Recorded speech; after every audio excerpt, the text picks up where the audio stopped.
enfrentamento ao tráfico de pessoas é daqueles poucos temas que conseguem unanimidade no que diz respeito à indignação e à perplexidade. É de difícil compreensão que, em pleno século XXI, pessoas ainda sejam escravizadas e comercializadas.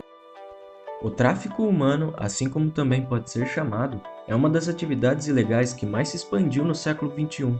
De maneira geral, consiste no ato de comercializar, escravizar, explorar e privar vidas, caracterizando-se como uma forma de violação dos direitos humanos, por ter impacto direto na vida dos indivíduos.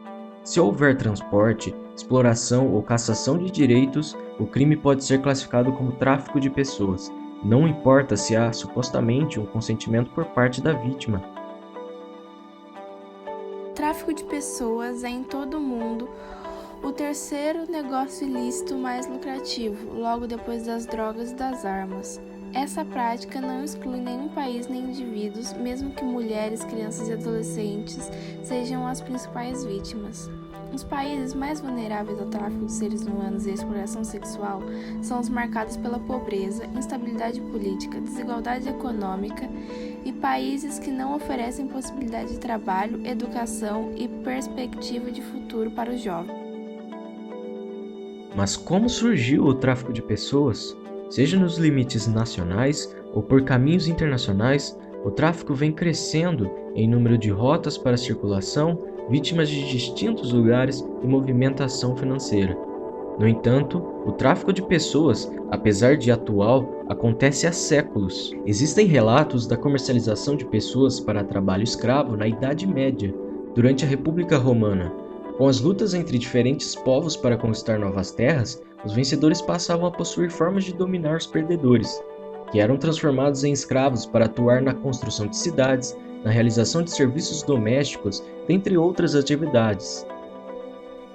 A partir de quando foi proibido o tráfico de pessoas? Foi por volta do século XX que a legislação internacional passou a voltar seus esforços na proibição desse tráfico.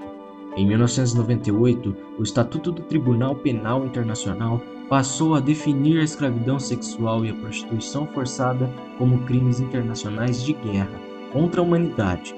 Assim, a Assembleia Geral da ONU criou um comitê intergovernamental para elaborar uma convenção internacional global contra esses crimes, examinar a possibilidade de elaborar um instrumento para tratar de todos os aspectos relativos ao tráfico de pessoas, em especial de mulheres e crianças.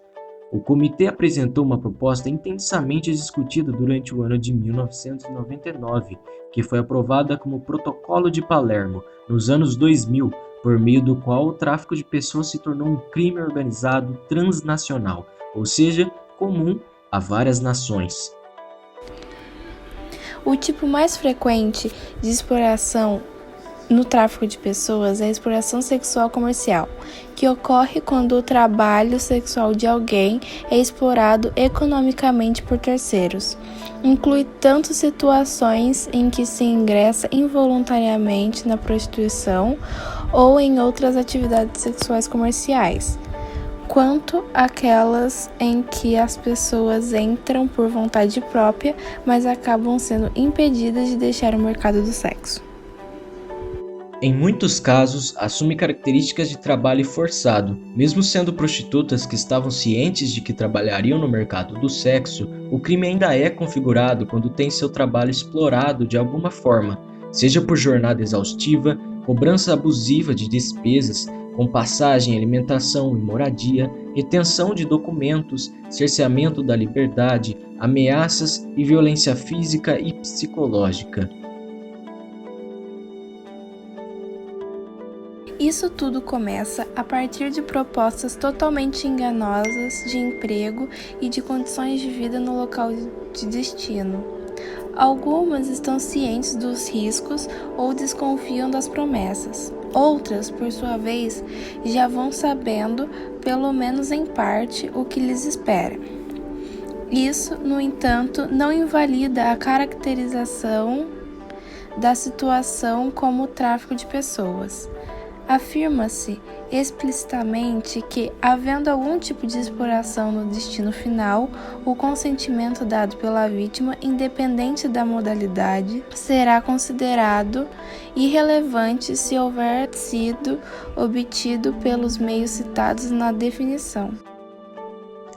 Isso quer dizer que se uma pessoa vai para o exterior sabendo que vai trabalhar no mercado do sexo, mas acaba sendo explorada sexualmente, isso ainda configura tráfico.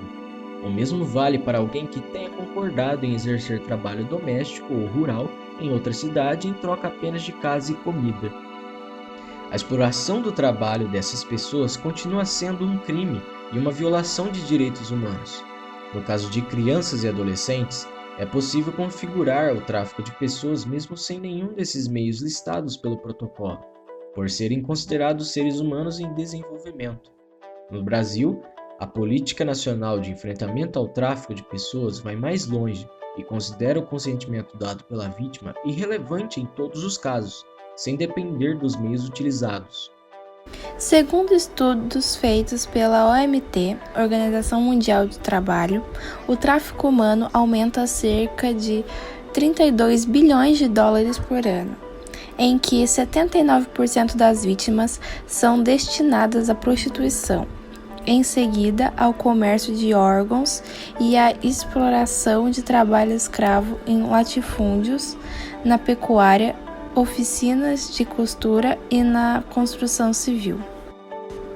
No Brasil, o tráfico de pessoas funciona com as vítimas brasileiras saindo do país para serem exploradas em outros lugares ou pessoas de outros lugares vindo ser exploradas aqui. Apesar de o tráfico internacional receber maior atenção dos meios de comunicação, é o tráfico interno o problema mais grave. As finalidades mais frequentes no país são a exploração sexual e o trabalho escravo. Ainda há poucas informações sobre outras modalidades, como o tráfico de órgãos e a adoção ilegal de crianças. No Brasil, existem 241 rotas do tráfico nacional e internacional da exploração sexual de mulheres e adolescentes. Para uma melhor compreensão, devemos atrelar essas rotas às proporções de pobres nos mesmos locais, para analisarmos que as regiões com maiores rotas são as mesmas com os maiores índices na proporção de pobreza. Portanto, diante deste cenário, tanto no Brasil como no mundo, fica evidente que qualquer esforço para o combate ao tráfico de pessoas deve levar também em consideração ações mais amplas, como o combate à pobreza e às desigualdades sociais, assim como a defesa dos direitos humanos a todos. Combate ao tráfico de pessoas.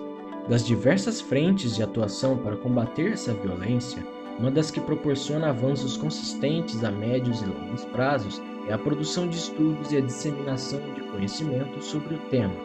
A publicação de pesquisas e dados sobre o tráfico humano, suas vítimas, as rotas, os desafios e perspectivas no enfrentamento permite novas reflexões e encaminhamentos para a definição de políticas públicas e, ao mesmo tempo, fornece suportes para a ação cotidiana dos diversos órgãos e profissionais que lidam com a matéria em nosso país, seja na prevenção e repressão ao tráfico humano, seja no acolhimento às vítimas.